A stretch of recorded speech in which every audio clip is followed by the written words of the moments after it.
There was a report from Human Rights Watch that was released recently. I don't know if you're familiar with it. It was covered in The Guardian, some other newspapers, indicating that a lot of the high-level terror plots that we see in the U.S. Were, involved agents and were oftentimes driven by agents. Mm-hmm. I wonder if you would yeah, about it all. We've had a lot of discussions about that. I will tell you, plain and simple, that we're not luring people into committing criminal acts or acts of terrorism.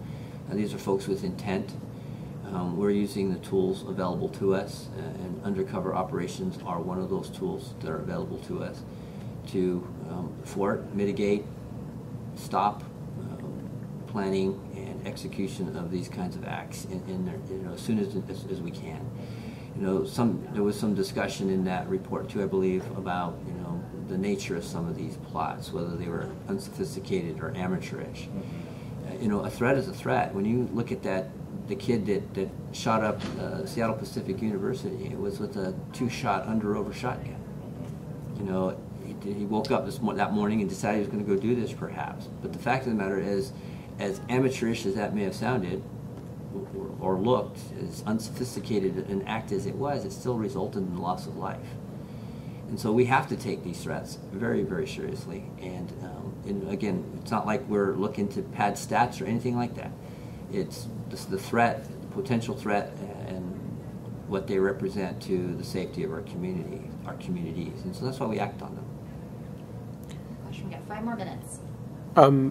So you were involved in investigating Snowden? I have been, yes. Okay. And you feel like there hasn't been any intrusion on American privacy by the NSA? Is that what you were saying? Well, that's a qualified statement, because when it's individuals who are targeted by us for investigation because they may be acting as an agent of a foreign power, or as in preparation for a terrorist activity, or to commit other kinds of criminal acts, we're gonna go after them. We're gonna get authorized warrants from district court judges, and in the instance of FISA, those are still district court judges, to conduct the activities that we need to. When I talk about qualified statement and the surveillance of average Americans, we're not listening to emails or reading emails or listening to telephone calls of your average American. We just don't do that. But you are collecting metadata, right, on all of our phone calls? Well, metadata as authorized by legal court processes, yes, absolutely. But it's all related to focuses or foci of investigations. I think a good example of this would be if we were interested in a terrorist subject, actor, suspect, whatever you want to call them, in northwest Pakistan. And because of the cell phone use, because of the internet use, there's connections to lots of other different kinds of phone numbers and addresses. What we're going to do, and a lot of the times this is the tipping point for us, the prompting is information from the community that allows us to put 2 and 2 together. And if there is a threat, we address it. If there is not a threat, then we don't address it.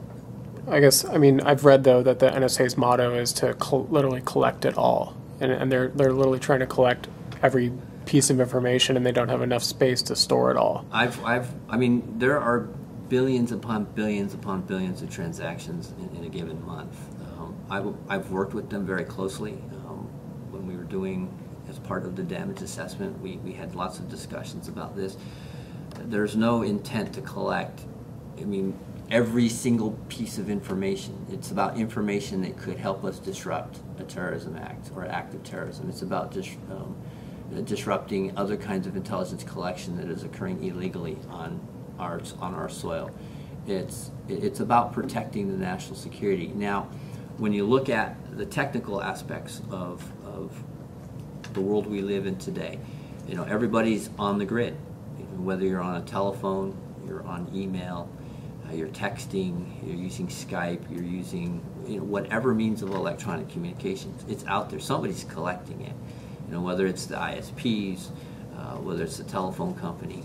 When it comes to what the United States government is doing, it's not just about collecting it for the sake of collecting it. It's for investigative purposes or operational purposes, and all with the intent to protect national security. Again, and last question on sure. that: do you feel like the journalists who received that information from Snowden shouldn't have published all of that material? We talked early on about First Amendment rights. We talked also about those instances where it's I don't always agree with what the Fourth Estate does, but at the same time we have that First Amendment. The challenge for us is when that information can potentially compromise an investigation or an operation. Where do you draw that line? And that's part of the debate that we're having now. I think that, and there have been instances where the editorial review process has worked, where we have gone to the media and we have said, listen, if you put that out there, it could cause grave damage to national security, and there have been positive responses to that. There have also been instances where we've said, please don't put that out there, and there wasn't that reaction. And we live with the fallout, and it's everything from, the head of a foreign government being outraged that we're listening to her cell phone, to concerns by companies that we're having an effect on their bottom line. And those are issues that we have to deal with.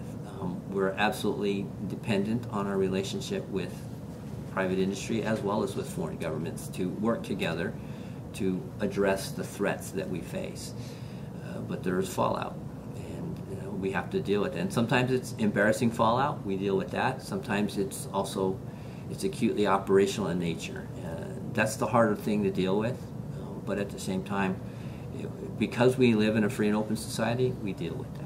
We address it. And so whether I like it or not, in the end, is not what matters. It's about allowing the process to work itself out in a free and open engagement. So we're right up at time, but we can permit one more quick question if you have a final. Do you have one you want to say? No. I'll just ask one more. Last year, actually, I covered the FBI here in Seattle wanted to put some billboards or some ads on the sides of buses. Mm-hmm.